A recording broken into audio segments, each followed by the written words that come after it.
لا الہ الا اللہ پڑھ لا الہ الا اللہ۔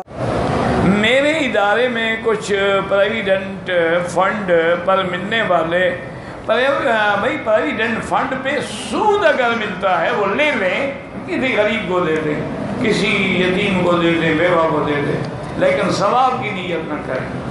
جو تمہارا پیسہ ہے وہ تمہارے لیے حلال ہے۔ بعض علماء کہتے ہیں وہ سود نہیں ہوتا ہے، وہ منافع ہی شمار ہوتا ہے، لیکن احتیاط یہی ہے اپنے پیسے لے لو، اوپر جو ملے وہ لے کر ان سے لے لو، لیکن لینے کے بعد غریبوں کو دو، ثواب کی نیت نہ کرو۔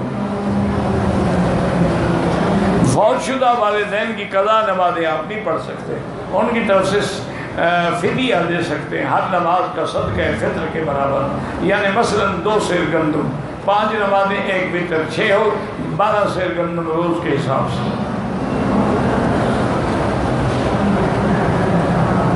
میں اپنی جائیداد کی تقسیم میں کر سکتا ہوں کہ بیٹوں کو دے دوں اور بیٹیوں کو نہ دوں، انشاءاللہ سیدھا جہنم۔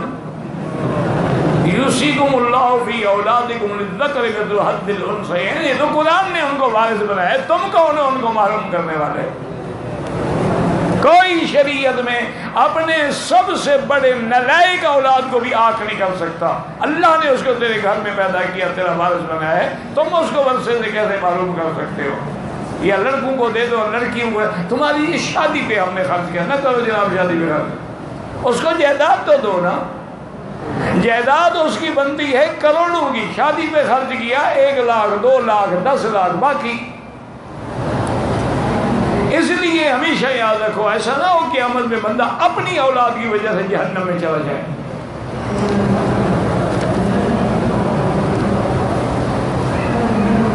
میں اپنی زندگی میں بچے کو کیوں زندگی میں نہ دو، لیکن یہ ہے کہ مرنے کے بعد وہ وارث ہیں۔